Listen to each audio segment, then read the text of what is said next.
কেমন আছো সবাই? আবারও চলে আসলাম আর একটা রেসিপি নিয়ে। বুঝতেই পারছো গলার অবস্থাটা সেরকম একটা ভালো নেই, তাও চেষ্টা করব কোনো রকম অসুবিধা ছাড়াই তোমাদের সাথে ভিডিওটা শেয়ার করার জন্য।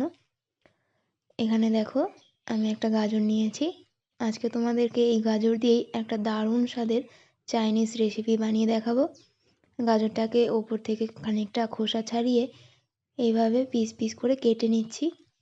একটা সসপ্যানের মধ্যে আমি গাজরগুলোকে নিয়ে সামান্য পরিমাণে জল দিয়ে ধুয়ে আরও কিছুটা জল দিয়ে সেদ্ধ করতে বসিয়ে দেবো।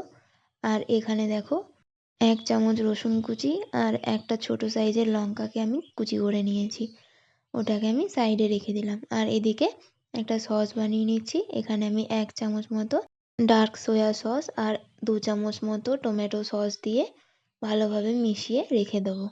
এখানে কিন্তু চিলি সস আমি ব্যবহার করিনি। এখানে দেখো, গাজরটা প্রায় সেদ্ধ হয়ে গেছে। গাজরটা 7 থেকে 8 মিনিট মতো সময় লেগেছিল সেদ্ধ করতে। গাজরটাকে নামিয়ে ঠান্ডা করে নিচ্ছি। ঠান্ডা হয়ে গেলে হাত দিয়ে চেপে চেপে খুব ভালোভাবে এটাকে ম্যাশ করে নিতে হবে। ম্যাশ করা হয়ে গেলে এবার এর মধ্যে দিয়ে দেবো স্বাদ মতো নুন, আর দিচ্ছি খুব সামান্য পরিমাণে গোলমরিচের গুঁড়ো। ওই 2-3টে দানা একটু ভেঙে নিয়েছিলাম। আর এর মধ্যে এবারে দিয়ে দেবো কর্নফ্লাওয়ার। কর্নফ্লাওয়ার দিয়েই এই গাজরটাকে একটা আটার মতো ডো করে মাখতে হবে।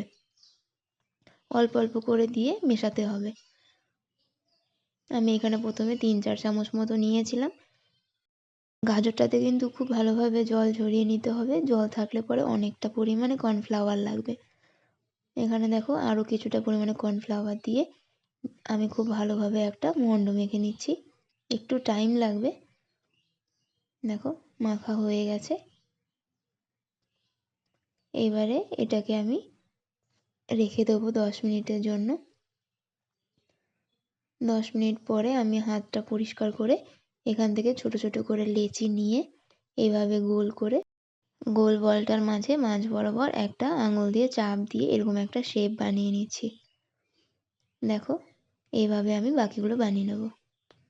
বানানো হয়ে গেছে। এবারে চলে যাব সেদ্ধ করতে। আমি আগে থেকে এখানে জল বসিয়ে রেখেছিলাম। জলটা যখন দেখবে এরকম ফুটে উঠছে, এর মধ্যে একে একে বানিয়ে রাখা গাজরের বলগুলোকে দিয়ে দিতে হবে। দিয়ে হাই ফ্লেমে এটাকে প্রায় 5 মিনিট মতো ফোটাতে হবে। 5 মিনিট পরে দেখাচ্ছি। দেখো, কি সুন্দর হয়ে গেছে, কালারটা কি অপূর্ব এসছে, তাই না? এবারে এগুলো নামিয়ে একবার ঠান্ডা জল দিয়ে ওয়াশ করে নিতে হবে। এবার এখানে একটা কড়াই বসিয়ে দিয়েছি। কড়াইয়ের মধ্যে দিয়ে দিচ্ছি 1 চামচ মতো সাদা তেল। সাদা তেলটা গরম হয়ে গেলে আগে থেকে কুচানো রসুন আর লঙ্কাটা দিয়ে দিচ্ছি এখানে। 10 সেকেন্ড মতো ভাজার পর যখন দেখবে কাঁচা গন্ধটা বেরিয়ে গেছে, তখন এর মধ্যে আগে থেকে যে আমরা সসটা তৈরি করে রেখেছিলাম, সয়া সস আর টমেটো সস, সেটাকে এর মধ্যে দিয়ে দেবো। এই সময় কিন্তু গ্যাসের ফ্লেমটাকে একদম লো রাখতে হবে, নাহলে পরে সসটা পুড়ে যাবে।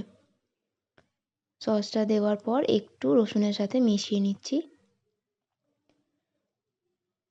এবারে যে গাজরের বলগুলো আমরা সেদ্ধ করে রেখেছিলাম, সেইগুলোকে এর মধ্যে দিয়ে দেবো। খুব একটা সময় লাগে না এটা রান্না করতে, কিন্তু এর টেস্ট যা সুন্দর হয় বন্ধুরা, কি বলবো, একবার না খেলে হয়তো বুঝতেই পারবে না। এবারে ওপর থেকে সামান্য পরিমাণে চিনি দিয়ে দিচ্ছি, আর দিচ্ছি একটুখানি নুন। এবারে আর এখানে আর কোনো কিছুই লাগছে না। এবার একটু ভালোভাবে মিশিয়ে নিয়ে নামিয়ে নেব। আর 1 মিনিট মতো এটাকে রান্না করে নিচ্ছি। দেখো কত সুন্দর এসছে কালারটা। ব্যাস রেডি হয়ে গেল। আমি নামিয়ে নিচ্ছি। এবারে প্লেটে সার্ভ করে দেব। ভিডিওটা যদি ভালো লাগে তাহলে একটা লাইক করে দিও, আর বাড়িতে কিন্তু অবশ্যই একবার বানিয়ে খেও। বাচ্চাদের তো ভীষণ পছন্দ হবে।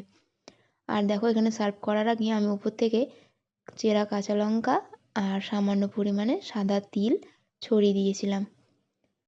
তাহলে আজকের মতো এখানেই শেষ করছি। দেখা হচ্ছে নতুন কোনো ভিডিওতে। ততক্ষণের জন্য ভালো থেকো, সুস্থ থেকো।